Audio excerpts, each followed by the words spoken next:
Bonjour, aujourd'hui c'est dans Matthieu au chapitre 13 et pratiquement tout le chapitre, c'est très long à lire. Je vous invite à lire chez vous au chapitre 13 du verset 1er jusqu'au verset 23 et il s'agit de la parabole du semeur. Je vais essayer de vous l'expliquer très rapidement.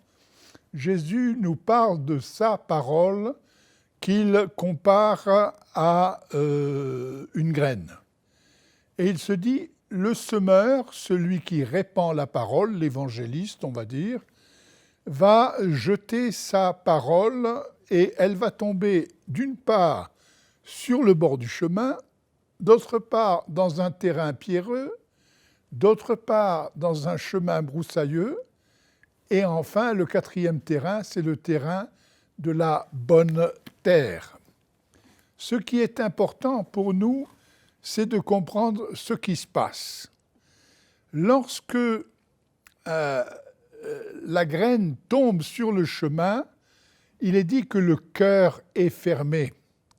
Et le cœur est fermé, le cœur n'est pas à l'écoute. Si vous allez à l'église et que vous consultez continuellement pour votre téléphone pour savoir si vous avez des messages, vous n'êtes pas attentif à la voix de Dieu et le prédicateur pourra faire le plus beau des sermons, il ne vous fera rien parce que vous allez oublier ce que vous n'avez pas entendu.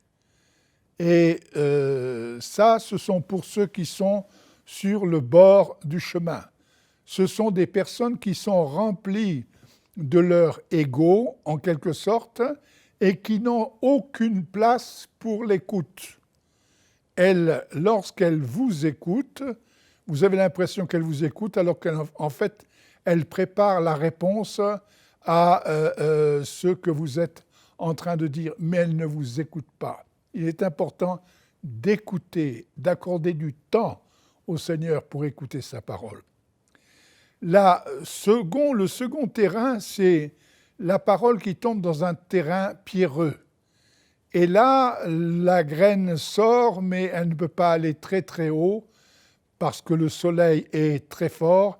Et comme elle n'a pas pu puiser suffisamment d'eau à cause des blocages, elle meurt très facilement. Il s'agit ici de ces personnes qui sont émotives et qui aiment réellement le Seigneur, mais qui n'ont pas la persistance, la persévérance pour continuer dans la foi.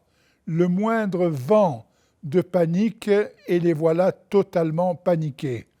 La moindre épreuve et ils se trouvent totalement démunis.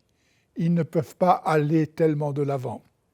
Le troisième terrain, c'est le terrain où poussent des broussailles. Alors imaginez un endroit plein de broussailles où on a jeté de la semence et la semence, elle ne peut pas profiter, elle ne peut pas grandir. Et c'est sur ce point que j'aimerais m'attarder un peu.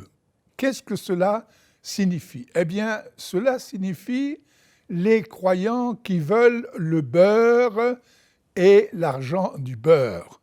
Ils vivent en cohabitation avec la présence de Jésus en eux, mais Jésus n'a pas la première place. Il a éventuellement une place équivalente à sa vieille nature, à son ego, mais il ne domine pas. Et ces personnes-là, eh bien, elles s'inquiètent pour un oui, pour un non, et elles sont très, très, très occupées avec des plannings débordants d'activités. Ce sont des personnes qui bougent beaucoup, qui font beaucoup de choses dans ce monde-ci, dans le monde des affaires probablement. Je n'ai rien d'ailleurs contre ceux qui font des affaires, mais elles sont là, elles bougent beaucoup, elles font énormément de choses et surtout, elles s'inquiètent. Elles passent leur temps à s'inquiéter et elles pensent que le fait de s'inquiéter leur donne un statut d'adulte.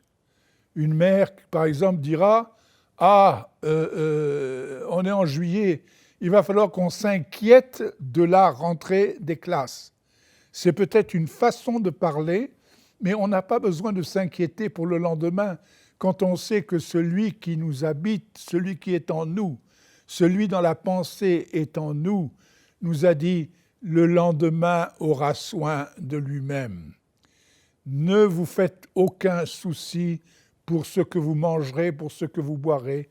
Le lendemain aura soin de lui-même. Et l'apôtre Paul dira « ne vous inquiétez de rien, mais en toute chose, faites connaître vos besoins à Dieu par des prières, des supplications, des actions de grâce. » Moi, je rajouterai par des SMS. Et la paix de Dieu qui surpasse toute intelligence gardera vos cœurs et vos pensées en Jésus-Christ. Là, ce n'est pas possible de progresser dans la parole parce que toute l'énergie est déjà prise par l'inquiétude. Et l'inquiétude, eh bien, c'est un mal qui ronge et qui peut faire beaucoup de mal. Réfléchissez-y.